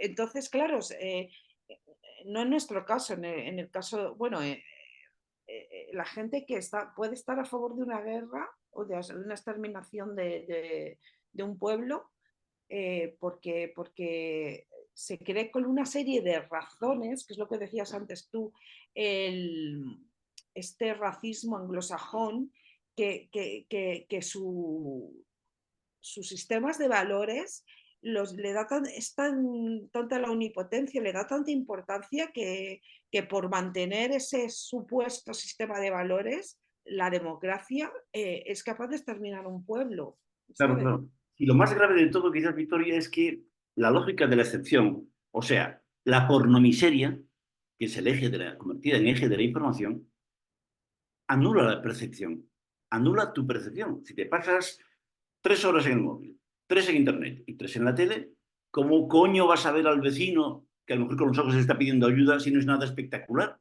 Entonces, la percepción ha caído en picado, más que la tasa de natalidad, lo cual, por cierto, le da una nueva impunidad al crimen y al delincuente, pero porque los ojos están armados al espectáculo de las pantallas y por lo tanto no ves nada de lo que te rodea, lo cual también genera para el cuerpo y para la mente peligros nuevos. Pero bueno, había otras palabras por ahí pedidas, seguimos con esto. Josep, Fran y Tiago y Monse. No sé si me tocaba a mí, pero bueno, da igual. Creo que sí, Eh, me- en el orden que aparece aquí. sí, sí, estaba todo el rato pensando en la petición que hacía Mariano de, decía, ¿de qué nos avisan? ¿De qué incendio nos avisan todos estos personajes que hemos convocado y qué proponen? Bueno, yo me sumo a todas las celebraciones que ya he oído de este lujo de taller que nos has montado, de curso que nos has montado. Yo soy Eh, así. y respecto a esto que decía Mariano, eh, no sé si a lo mejor este curso también se podría haber titulado con otro que tú lo llamaste 12 maestros sin discípulo, porque creo que estos personajes tan potentes, la pregunta de Mariano es imposible contestarla, porque creo que son personajes que nos pueden servir como una especie de testimonio de honestidad, de valentía, de lo que tú quieras. Pero de ahí a que los podamos seguir, me parece que es un poco difícil. En todo caso, Lo decía ayer Elizabeth con razón de Simone Weil. Claro. Por mucho que la quieras, claro, es difícil. en todo caso, lo que nos pueden es contagiarnos una especie de coraje. O sea, es lo único que podemos sacar de ellos. Porque yo creo que son todos los personajes comparten la característica de ser una especie de incendios. No tanto de avisadores, sino que son incendios. O sea, y el de hoy en particular, no sé. Creo que la mayoría conocemos, no conocemos a Limonov. O sea, yo, cuando me preguntaste ayer si había leído algo de él, yo lo conozco por ti, porque tú has hablado de él. Eh, He leído casi todo lo que he leído sobre él, lo ponían a parir. Tú estabas todo el rato ahí con el tema de si es fascista o no es fascista, pues todo lo que he leído yo lo ponen así, como lo despachan como un fascista y ya está. Y entonces, bueno, pues este en particular es un personaje límite. Es un personaje límite que, bueno, pues que no conocía el miedo. No conocía el miedo y por lo tanto se atrevió a meterse en berenjenales que no es fácil seguirles, porque yo me leí la biografía, simplemente por curiosidad, cuando vi que era uno de los autores. Claro, es un hombre que se ha atrevido a todo, se ha atrevido y todo lo que nos has contado tú hoy aún lo lleva más allá. Entonces, bueno, ¿qué hacer con las propuestas de Limonov, por ejemplo? Bueno, pues simplemente, la pregunta de Mariano, ¿qué propuestas podemos coger de Limonov? La única propuesta que podemos coger es contagiarnos de su coraje, me parece a mí, nada más. Gracias, gracias, Josep. A ver, hay una frase preciosa de Zambrano que decía algo así como: solo se puede vencer el desierto teniendo un desierto dentro. Y esto vale para el fuego. Solo se puede vencer el fuego, le llamemos pongamos lo que pongamos en ese fuego, normalización, etcétera, teniendo otro fuego dentro. Entonces creo que el mensaje de ellos va un poco por ahí. Atrévete a ser un peligro, atrévete a ser un incendio, atrévete a arder, digamos, decía, creo que ayer, no sé quién. Y en ese sentido me parece muy bonita la palabra contagio. Claro, es lo máximo que podemos aspirar de la lectura, el contagio. Y después, sobre el tema del fascismo, a ver, es que a veces olvidamos, o con frecuencia olvidamos, que el fascismo ha cambiado de signos. No tiene por qué parecerse en absoluto al de Stalin, al de Hitler. Eh, Hay un fascismo de centro civil, de centro democrático, hay un fascismo democrático, sonriente, civil, feminista si puede, etcétera, etcétera, etcétera. Un extremo centro en el arco político que convierte a la política y a los políticos en enemigos de la existencia y nos convierte a todos los individuos en enemigos de la paz civil. Hay una obligación hay un pacifismo obligatorio, una paz obligada por parte de este extremo centro que es terrible. Yo cuando veo a Trudeau, que ha arrasado pueblos enteros de México y de Latinoamérica con las minerías, O cuando Ursula von der Leyen, que arrasa, von der Goebbels, decimos de broma algunos, que arrasa ahí donde va, claro, a mí me hierve la sangre. Le tiraría algo, por ejemplo, un frasquito de sangre, si tengo a la mano, a cualquiera de los dos, manchándose el traje carísimo. Entonces, claro, le podemos llamar alegremente fascistas a un montón de personajes que no nos gustan porque nos amenazan con contagiar desde un fascismo de centro democrático oculto que ha convertido la normalización en el nuevo Dios de la época. Y esto es terrible. Esto es terrible. Y gracias a esta terribilidad del extremo centro, la extrema derecha medra como una espuma. ¿Por qué? Porque toda esta élite de extremo centro vive desde hace 40 años sin bajar a la calle, sin saber prácticamente nada de las necesidades populares, incluso en Alemania, incluso en Francia, ya no digamos en España o en Italia o en Estados Unidos. Entonces, todo este fascismo alegre, cool y de la ideología woke ha generado a Trump y lo que vendrá. Pero, en fin, no creo que sea un motivo tampoco de mayor preocupación, más de lo preocupados que estábamos. Y no olvidemos además que el sentido del humor, negro o no negro, es un arma de tecnología punta. Fran, adelante. Yo quería responder un poco a lo de antes de la homogeneización, que estoy muy de acuerdo. O sea, yo pensando un poco en lo que nos dan estos personajes, yo creo que nos dan como un camino de autenticidad. O sea, creo que el incendio que tienen es que consiguen ser muy auténticos y eso nos provoca, ¿no? Me uno un poco a lo que decía Josep de celebrar este ciclo. A mí me ha encantado, he disfrutado como un enano. Pero es que además me anima a seguir un poco mi camino de autenticidad, con mis luces y mis sombras, ¿no? Yo creo que eso es muy, muy potente. Y tiene mucho que ver con esto que dices, Ignacio, ¿no? Más macro de los superpoderosos, pero también con estas armas de seducción que nos tienen anestesiados a todos.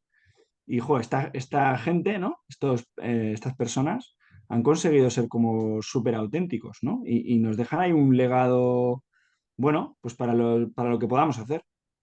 Y eso a mí me surge como un agradecimiento grande y a la vez como una esperanza de, bueno, siempre existe un resto de gente que consigue, ¿no? Vivir como al máximo su vocación y alrededor de esta gente yo también siempre reflexiono que hay grupos de gente como anónimos, ¿no? Desconocidos pero que también les siguen a la zaga, igual no son la punta de lanza como lo son ellos porque no consiguen llegar hasta tal punto, pero bueno, sí que siguen a estos profetas, ¿no? Y no sé, pues de nuevo agradecer este ciclo y todo lo que nos ha hecho pensar y nos va a hacer pensar. Y bueno, y que ojalá nos haga a nosotros, pues, pequeños, ¿no? Avisadores de incendios. Muchas gracias, Fran. Ojalá que sea así. Yo creo que el contagio, es una bonita palabra, insisto, de autenticidad, de coraje que viene de toda esta gente tan distinta que a lo mejor no se caerían ni bien entre ellos. Este contagio excepcional de los propios Hanke, Zambrano, Baile, Limón, etcétera, en realidad nos devuelve a una cosa muy sencilla que también olvidamos. Buena parte de las verdades, de las pocas verdades que llegan a nosotros desde hace mucho tiempo, proceden de gente de la cual nadie ha oído hablar, de seres perfectamente anónimos, que están orillados por el espectáculo del sistema y el sistema del espectáculo. Entonces, Limonov tiene el valor sobre todo de recordarte a tu bisabuela, que a lo mejor habías dicho 3 frases y se te quedaron ahí congeladitas y de repente las reaviva. Esa es la función de Limonov, de Bailey, de Zambrano y de Hanke, creo yo. Un poco rememorar la sabiduría que tenían nuestros padres y abuelos que están en desuso en nosotros y por lo tanto la invitación a atrevernos a tener raíces, la invitación a atrevernos a arraigarnos. ¿En qué? En nuestras idioteces, en nuestras cosas absolutamente discutibles. O voy yo a arraigarme en mi cuenta corriente, por grande que sea, que además no lo es. Pues me arraigo en cosas que solo le comento a los amigos a las 3 de la madrugada, o a mi mujer, o a mi hija, o a mi primo, o a un señor desconocido en el metro. Arraigarse en lo espectral de la existencia, que es difícilmente comunicable, difícilmente compartible y que nunca sale en la tele. Entonces creo que la lección va por ahí. Ayer me encantó la palabra prelapsario, que empleó del francés Elisabeth Duval. Prelapsario Pero ¿existe en castellano esa palabra? ¿Perdón? ¿Existe en castellano esa palabra? Existe porque ayer la pronunció Elizabeth. Yo la voy a usar ya a partir de mañana. De acuerdo. Que tiene que ver con anterior a la caída. Pero fijaros que la caída, el incendio, es nuestra entrada en la hipernormalización. Esa es la caída.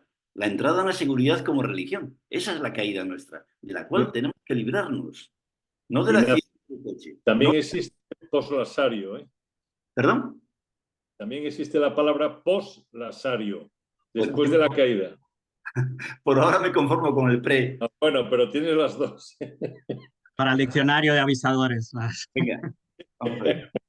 Tiago, Monse, Pues Carlos. nada, yo comentar, porque estamos hablando justo ahora, me viene perfecto esto como acababais antes de a ver si vamos a ser avisadores de incendios, pero a mí el otro día me vino, estaba viendo un poco de telebasura a las 2 de la mañana y me vino por una escena de una serie, lo del curso, me quedé un rato pensando en el sofá. Es Jeremy Allen White, el actor este, hace como de un cocinero y se le quema la cocina, le empieza a prender y él solo se queda mirando y te empieza a contar que él no es capaz de reaccionar, que simplemente cuando arde la cocina empieza a ver todo aquello y en su cabeza lo único que desea es que explote todo, que todo se vaya a la mierda y deje de trabajar ahí en ese sitio y sin embargo coge el extintor y lo acaba apagando.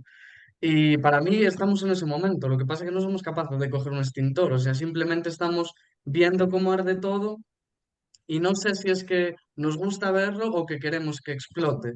Y luego que cuando hablábamos de, por ejemplo, el por qué no hay discípulos de estos autores o por qué no podemos encontrar algo que nos abra los ojos así a día de hoy, para mí, el otro día me acordé de Han en el libro este que tiene La salvación de lo bello, hace una crítica al arte de Jeff Koons, diciendo como que lo que pasa con el arte de Jeff Koons es que está vacío, que tú lo miras, son superficies planas, lisas, en las que solo te ves a ti recordando a Narciso y que dentro no hay nada de lo negativo. Y precisamente el problema es que tampoco va a haber discípulos por esto mismo, porque no somos capaces de adentrarnos a los autores. Los jóvenes no se adentran a algo que no tenga que ver con lo que ellos mismos piensan. O sea, están encerrados en burbujas en las que si ese autor no es perfectamente igual a ellos y no tiene las mismas opiniones, no lo van a coger. No hay nada que vayas a explorar que esté fuera de ti. Y el incendio así nunca se va a apagar. Gracias, Tiago. Sí, vamos, la imagen de este hombre en la cocina viendo cómo arde su cocina, pensando que está viendo una película o un videojuego, es un poco, claro, significativa de nuestras vidas. Y tiene que ver con creo yo, con la prohibición de la acción que hay con tantas películas de acción y tantas series televisivas. La prohibición de la acción. Y la acción siempre es la acción individual, dudosa, libre y sin éxito garantizado. Fijaros que la libertad de expresión es la cara A y obscena de una prácticamente nula libertad de acción. Pero no solo ocurre eso en la cocina, sino que yo he visto, me han contado, no estaba ahí, estaba en otro vagón, eso que un par de kinkis o 3 o 4 se pasan con un viejo y su nieto o su nieta y ni Dios hace nada, o casi ni Dios, solo salió a defenderlos un obrero y su hijo, un tipo de la parte baja de la escala social. Y claro, las víctimas estaban indignadas. Ni Dios, todo el mundo que pudo abrir el móvil lo abrió y miró para otro lado. Entonces, la libertad de expresión obscena es la cara B de nuestra nula libertad de acción. No, casi nadie toma decisiones. Consultamos al psiquiatra, al psicólogo, al confesor, a la televisión, a Internet. Es un poco así el panorama de nuestro mundo. Por eso, todo el mundo sabe de Gaza y casi nadie hace nada por Gaza. Todo el mundo está escandalizado con Gaza y Gaza sigue ahí ardiendo, en fin. Es algo más que la cocina lo que está ardiendo. Gracias, Tiago. Monse. Hola. Bueno, pues yo en primer lugar bueno, quería darte las gracias por este curso, la verdad es que lo he disfrutado muchísimo. Si no he disfrutado más es por mi falta de conocimiento seguro y entonces que me ha impedido en algunos casos llegar a profundizar más o a entender el conjunto de lo que estábamos hablando, pero de verdad que he disfrutado. Por otra parte, cuando estabas hablando de que hemos estado pensando, analizando y, bueno, hablando de gente o de pensadores que eran contradictorios, que cambiaban de opinión, etcétera. Yo creo que esto también, o sea, ellos como pensadores y nosotros como personas, ¿quién no? O sea, ¿quién no cambia de opinión? ¿Quién no es contradictorio? Es más, cuando o cuando has mencionado el tema del fascismo, yo he pensado, por otra parte, bueno, es que alguien tan absolutamente puro, impecable y coherente desde el nacimiento a la muerte, sin ningún tipo de contradicción, a mí eso es lo que me da realmente miedo, porque nunca se equivoca. Si nunca se equivoca es porque probablemente nunca se ha examinado a sí mismo y, como estaba diciendo el anterior compañero, no ha sido capaz de salirse fuera de su propio pensamiento o en torno de lo que coincide con él para ver o escuchar a otras personas que le puedan hacer cambiar de opinión y que le puedan enseñar otras cosas.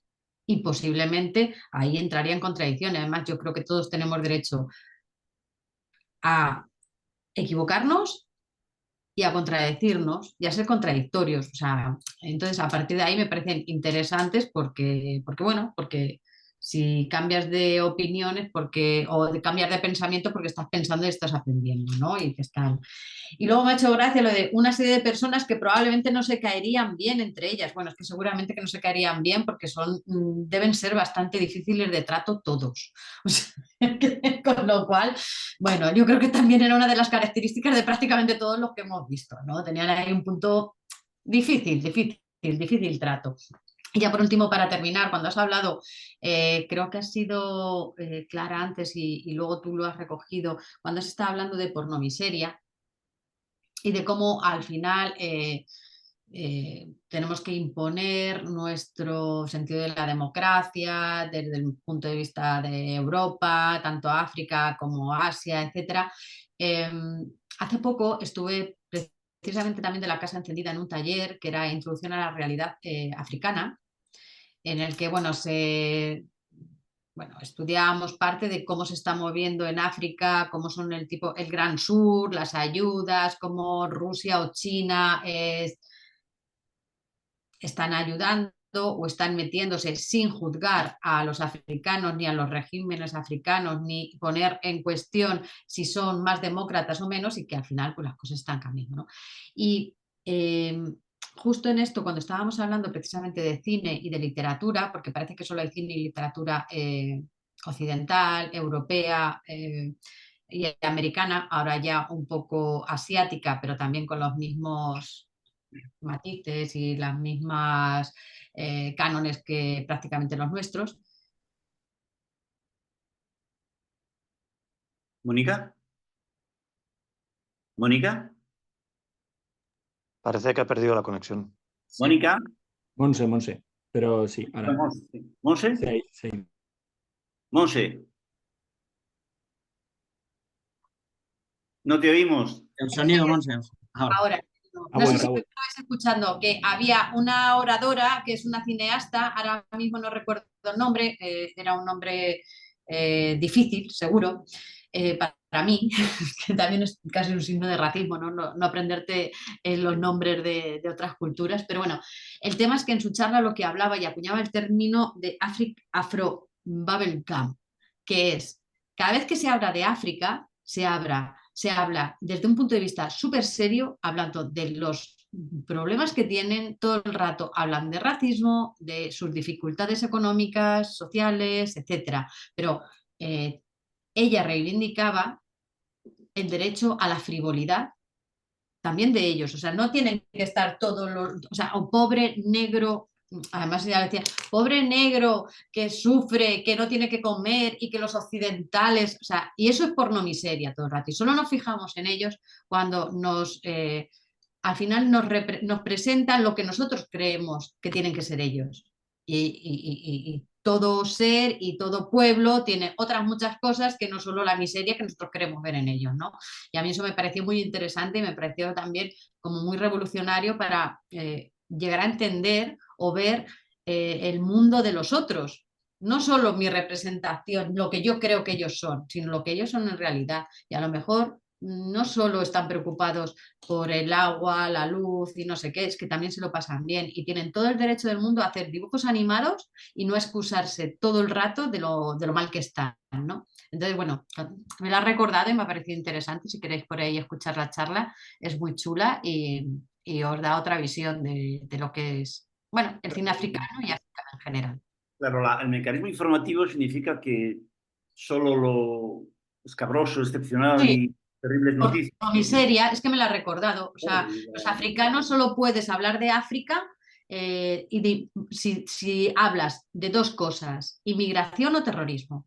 Claro, una novela preciosa, un poco no, bastante incorrecta, pero muy bonita, que fue un éxito en Francia hace 15 años, 13,99 euros, de Frédéric Verdier. En 13,99 euros se llega a hablar de África como antipiso muestra. Es decir, tú y yo estamos en una empresa, nos va a regular, nos explotan, trabajamos como esclavos, y también Mariano, y también Pedro, y también Victoria. Pero una vez al año la empresa nos lleva a África. Un poquito de safari fotográfico, un poquito de miseria, un poquito de porra miseria, prostitución de lejos, tal, y claro, volvemos con las pilas cargadas. Después de ver aquel infracuarto mundo, nuestro es primerísimo. Entonces, esta función de blanqueo es perversa, la que tiene la información. Y es una función propia de una sociedad de autoelegidos, que por cierto, dicho sea de paso, heredamos el puritanismo de la nación elegida por excelencia, que es Estados Unidos, antes casi que Israel. Entonces, solo desde esta nación elegida, el resto del mundo es una miseria, pero esa nación elegida no tiene ojos ni oídos para conocer el mundo. Nuestro desconocimiento del mundo, no solo de África, también de Rusia, de China y de buena parte de la Europa profunda, es inmenso hoy en día, mucho mayor que el de 80 años. He dicho alguna vez, y algunos hemos dicho, que Henry Kissinger sería un asesino, seguro, pero era un asesino que tenía un mapa bastante preciso en la cabeza de lo que era Afganistán, Irak, Senegal, Media África, parte de Asia y parte del extranjero mundial. Pero claro, hoy en día estamos manejados por líderes que solo tienen ítems informativos muy breves en la cabeza. Esto significa que somos una secta, vivimos en una secta. Por cierto, dicho sea de paso, antes me acordé por no sé qué elogio que la función de cursos así como este sería antisectaria, es decir, no solo no construir una secta, sino contrarrestar las sectas en las cuales estamos, o la gran secta en la cual estamos, que no se entera de nada. Pero no solo no se entera del África real, en la cual a lo mejor no hay ni terroristas ni inmigración, sino que no se entera de lo que le pasa a mi sobrina. No me entero de lo que le pasa a mi sobrina, gracias a la atención constante de mi cabecita a las pantallas. Entonces creo que vivimos en una especie de absolutismo informativo que nos convierte en una estirpe particularmente peligrosa por sordomuda y por ciega. Creo que es así. Es un tópico también, pero creo que hay mucho de esto y necesitamos que los bárbaros de fuera, Limonov, Simone Weil, etcétera, más unos cuantos africanos y rusos más, etcétera, nos abran un poco la percepción, porque en realidad, lo digo por la intervención de antes, la crisis de la acción es sobre todo la crisis de la escucha. ¿Por qué? Porque la escucha es el culmen de la acción. La escucha, la atención con los 6 sentidos a lo que ocurre allí, allá, en la vida real, es el culmen de la acción, el nivel más alto de la acción. Pero la acción está segada por los pies en virtud de la percepción espectacular, del espectáculo, de la miseria de los otros, etc. Y esto nos convierte en algo parecido a, bueno, pues sí, a autómatas o zombies. El demócrata medio... Es curioso que, bueno, yo soy un poco friki del terror, etcétera. Es curioso que precisamente en la época actual el monstruo por excelencia sea el zombie.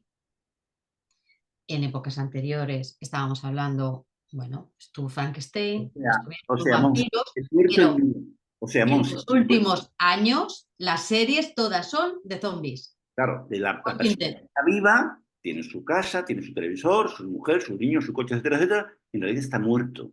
Solo puede vivir gracias a la muerte de los otros. Solo no se siente muerto gracias a la muerte de los otros, de ahí el espectáculo. Entonces, bueno, lo dejo ahí, porque muchas veces el terror a veces va por delante en la percepción de otro tipo de cine, ¿no? Entonces... Gracias, Monse. Nada. Victoria, y no sé si alguien más. No sé sí, perdón.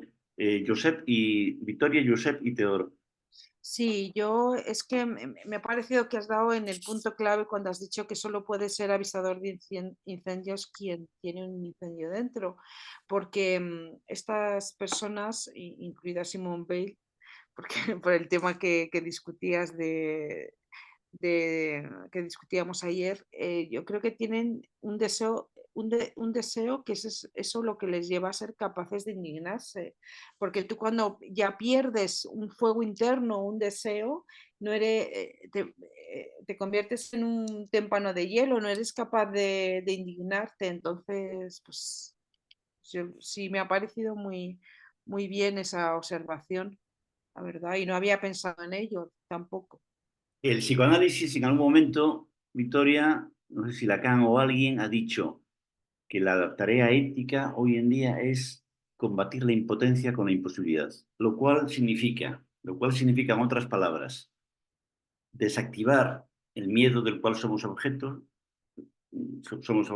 con el espanto de la vida más normal, el espanto de cualquier vida, de cualquier existencia. Desactivar ese miedo inyectado con el espanto de vivir, no hay otra.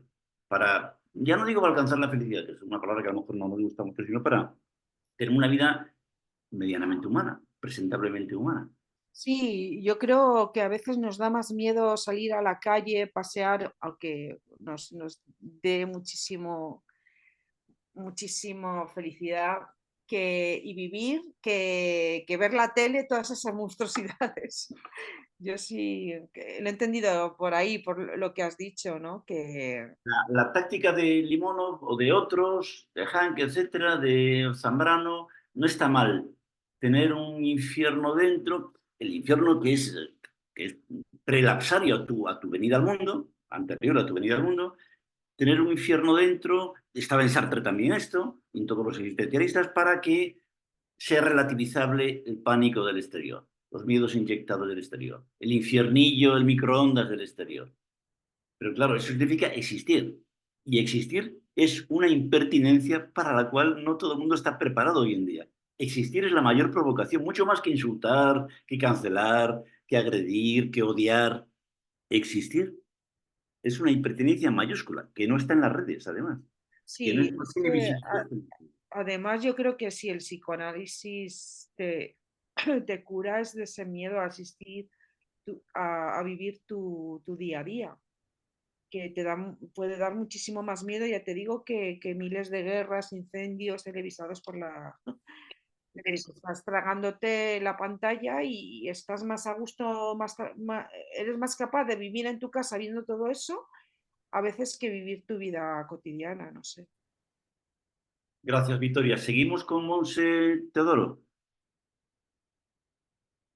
Perdón, Monse. No, es que no he bajado la mano, yo ya no intervengo. No, sí, me confundí yo. Monse, me refería a Josep. Josep. No, es que yo estaba esperando a Monse. Me confundí yo. Sí, sí. Me salgo un poco de por dónde vais y a ver si puedo. Quiero intentar un final feliz, ¿vale? Para fastidiaros la vena esta que tenéis, tremendista, catastrofista, apocalíptica, Mao Zedong. Entonces, estaba pensando en lo anglosajón, ¿no? Yo creo que en la historia de la humanidad no ha habido imperio más nefasto, no solamente por lo que dices tú de la cantidad de dolor y de daño que ha hecho por todo el mundo, ¿no? Sino porque ha reducido la vida a lo mínimo, ha reducido el ser humano a la condición de Homo economicus, nada más. Por lo tanto, ese es el grado máximo de nihilismo que ha conseguido ninguna civilización. Me acuerdo que le leí una vez a Villacañas que decía algo así, que el problema del capitalismo es que el capitalismo destruye cualquier forma de vida. Y cualquier tipo de vida quiere decir de organización social, de comunidad, destruye todo aquello sin el cual el capitalismo tampoco puede sobrevivir. Y entonces yo creo que estamos asistiendo a un momento muy duro, evidentemente que sí, pero al mismo tiempo esperanzador porque yo creo que ya no puede aguantar más. Eh, a mí el fenómeno este que ya lo comenté en otro curso una vez de la gran dimisión, ¿no? De la gente jóvenes que tienen formaciones universitarias brillantísimas, pero que renuncian a una carrera profesional que les promete todas las falsas felicidades que promete el capitalismo y que renuncian porque ya no se lo creen. Y creo que el tema de Gaza va a hacer que caiga absolutamente el velo de credibilidad que podía tener la presentación de Occidente como un mundo de los derechos humanos, etcétera, etcétera. Entonces, yo creo que hay cierta esperanza en que, por un lado, el malestar que está provocando el capitalismo, porque ha destrozado cualquier forma de vida, la ha destrozado. Y por otro lado, bueno, pues a nivel de política internacional, ya nadie se puede creer toda esta historia de Occidente, como toda esta historia de democracia. Todo esto que dices tú del fascismo del extremo centro, ¿no te parece que está tambaleando? O sea, esa sería un poco la pregunta que te haría, porque queda poco tiempo. ¿Crees que se está tambaleando o crees que se puede sostener cuando por un lado ya no hay rastro de vida, es esto que habéis hablado de los zombies, y a nivel político ya nadie puede sostener el discurso de que Occidente representa ningún tipo de valor? O sea, me parece a mí. Sí, Ana Iris y alguien más, unos cuantos, hablaban en esa dirección de que hay signos o sea, hay signos de cambio cultural o espiritual, como queramos decirlo, en Occidente, que podrían ser prometedores. Yo, vamos, que soy un hombre de fe en general, creo en cosas increíbles, creo en cosas impresentables, que creo creer que en esa dirección. Y creo además que eso significaría que logremos atender de otro modo a nuestras raíces, a nuestro pasado, a los bárbaros del exterior que llevamos décadas satanizando. Pero bueno, estoy a favor de este final feliz, pero no sé si va a ser mañana. O sea que a lo mejor, Hombre, por supuesto que no, por supuesto que no. mejor el beso final, el beso que todos estamos esperando, que tiene algo que ver con el cuento de Chekhov, pues tardamos días. Pero vamos, estaría de acuerdo en que de algún modo nuestro orden social terrible está cavando su propia tumba lentamente con este poderío inmenso. Se comentó una vez, y podría ser un ejemplo parcial, lo comentó además un personaje del sistema estadounidense, no recuerdo el nombre ahora, comentó que el día que el capitalismo o Norteamérica o Estados Unidos o el sistema, como queramos llamarle, llegó a la edad de piedra, la edad de piedra volvió a nosotros. Llegó a destrozar la edad de piedra, se refería al 11 de septiembre, ¿no? La edad de piedra volvió a nosotros. Creo que hay algo de esto. Puede haber un efecto benéfico del retorno de lo letal, que acabe reconciliándonos con lo mortal, que sería una forma de envolver lo letal y lo mortal. Pero bueno, ojalá que estemos en ello. Y ojalá que bendito taller que algún día será histórico. El día que la palabra predapsario y las 12 grabaciones estén en la red, pues a lo mejor hemos contribuido un poco a eso, qué sé yo. Cualquiera sea posible. Me apunto a este final. Teodoro. Bueno, pues quería hacer una referencia. Yo siempre estoy haciendo referencias, yo soy así como un transmisor oblicuo. Falling Leaves, que es una película de Aki Kaurismäki, no sé si es Aki o es el otro hermano. Fallen Leaves, que es precisamente Los Amores Caídos, es una película finlandesa Y la y vida desde el Preciosa, frío, preciosa, preciosa. precisamente cercano a Rusia, porque es cercano a Rusia, muestra de una manera un poco caricaturesca la vida, precisamente la vida que tenemos, o sea, la vida de mierdas que viven los protagonistas, que es la vida de Limonov o la vida de Bukowski o la vida de cualquiera de nosotros, y salen en las escenas porque es una especie de remisión a un tiempo que no es el actual, pero que salen imágenes de lo actual. Y entonces oyen la radio y en la radio solamente aparece la guerra de Ucrania. Y todo el rato la guerra de Ucrania, para mostrar ese contraejemplo, ese espejo de lo que no vivimos, porque como no vivimos en guerra, pues vivimos bien en relación con lo que hay.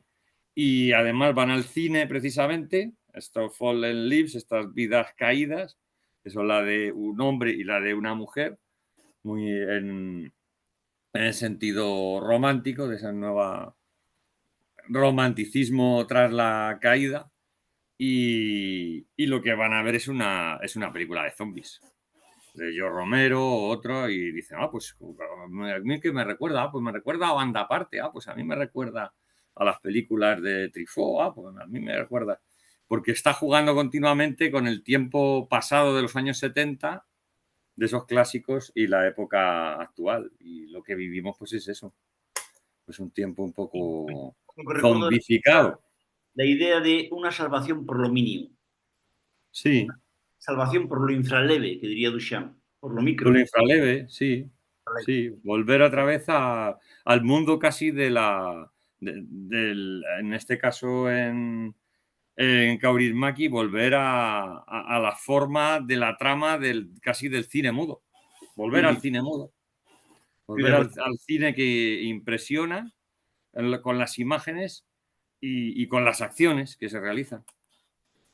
Gracias, Teodoro. De acuerdo, básicamente. No sé si Venga. Carlos tenías antes la palabra. Muchas gracias. A ti, Teodoro. ¿Si tenía la palabra pedida o solo le toca? No, más o menos ya se ha dicho. No, bien. No, simplemente, bueno, aprovecho. No, simplemente pensaba ayer en Simone Weil y hoy también en Limonov. Y es curioso como en esta protección que lo que hace es, o sea, en este miedo a la vida, que parece la vida, ellos parece que están fuera del mundo, pero están más en el mundo que nadie. Lo que pasa es que solo pueden estar en el mundo, casi como todas las figuras que hemos ido viendo, como una lucha personal, porque no se niegan al horror, aceptan la vida como es y bajan al mundo, ¿no? Como si te dicen, es decir, no se niegan a la realidad, la aceptan y la viven, y de la realidad forma parte todo, ¿no? Y este fuego quizá no se nota porque lo decías tú el otro día, pero es como el de la rana, ¿no? Nos estamos cociendo a fuego lento. Y ellos es como si tuvieran suficiente sensibilidad para sentir ese pequeño calor y se salen. Claro. Ahora que lo dices, es un poco romper con la tortura a cámara lenta, romper las ataduras y buscar ya el enfrentamiento con el verdugo. A ver, Y por eso no pueden ser sistemáticos, ¿no? Ya, o... Sí, algo así. Algo así como el beneficio pacificador de la ruptura, del golpe Sí. de la ruptura. Justo. Y aceptan el miedo a la vida y viven. Quizá la invitación es que solo hay una vida. Claro, lo cual esta farsa de vida. Con la vieja frase que Nietzsche retoma de no sé quién, de que en el peligro está lo que nos salva. Bueno, de Helderlin, creo. En el peligro está lo que nos salva. Sería atrévete a vivir, ¿no? Eso es, gracias, Carlos. Tiago, y vamos terminando, si os parece. Bueno, y me uno a la celebración, ¿eh? Gracias. A ti y a vosotros. Yo, claro, que ahora me sienta mal porque tampoco quiero joder que el cierre de Josep ha estado muy bien, pero no podía irme sin mencionar a mi gran pirómano favorito, que es Mark Fisher, y hablando de esto que decías tú, Josep, de, bueno, veremos si cambian los tiempos. Fisher decía, de hecho, en su obra que lo único que iba a poder cambiar el sistema capitalista era la creación de una nueva izquierda.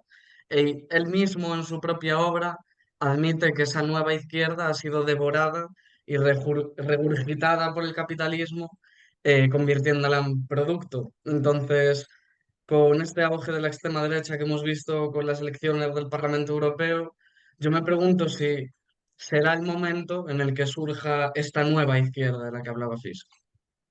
Yo no tengo ninguna fe en ninguna nueva izquierda. Tengo más fe en que el capitalismo se autodestruya. Tengo más fe, sí. En nueva izquierda no veo por ningún lado. Todas las veo muy viejas.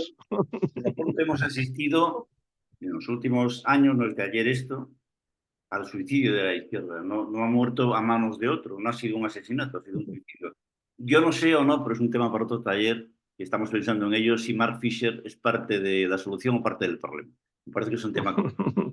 Yo no tengo mucho más que decir. Estoy ligeramente agotado, como podéis imaginar. Ha sido un placer absoluto. Intentaré, por todos los medios legales, que las 12 grabaciones estén por ahí. Y de verdad, muy agradecido a todos vosotros y a los que han hablado mucho, a los que han hablado menos, a los que no han hablado, a todos, del primero al último. Y nada, tenéis ahí mi correo, lo tenéis en la primera carta que os envió La Casa Encendida, la carta de invitación o de agradecimiento, no sé qué. Y tenéis ahí, lo tenéis en el chat, para posibles nuevas cosas que surgirán. Estamos pensando en otra historia sobre cine, en torno al cine para el otoño, y ya os avisaría. Pero a algunos puedo avisaros y a otros no. ¿De acuerdo? Tengo el correo de tal, no tengo el correo, lo digo claramente. De Monse, de Vitoria, de Fran, creo. Lo puedo poner en el chat y Venga, lo coges y ya está. tomamos Así nota y me nos vamos. evito problemas. Venga, pues ya está. Ignacio, no te olvides de avisarme para algo de cine, porque yo soy doctora Sí, sí. en comunicación audiovisual y he hecho una tesis sobre cine cómico. Yo O sea que es mi pasión. Lo he tomado. Ignacio, yo lo mismo. Yo ha sido una referencia sobre el cine así de manera espontánea, pero vamos, que me interesa muchísimo. Pero Oro, esta peli es una maravilla, de Oro. Esa peli es una maravilla. Que esa peli es una maravilla. Es una maravilla, es que saca precisamente lo que es la vida actual de una manera muy curiosa. Semaus, Escorpio Semaus. Y Monse Redondo. Bueno, creo que Muchas está. gracias. Muchas gracias, Ignacio, por el contubernio este que nos has montado. Pues muchas gracias, de Muchas verdad. gracias. Ha sido tan directo que no ha parecido telemático. Gracias, chao. Gracias. Gracias. Chao. Gracias. Un saludo a todos. Hasta Gracias. luego. Un saludo a todos. Hasta luego. Adiós. Gracias.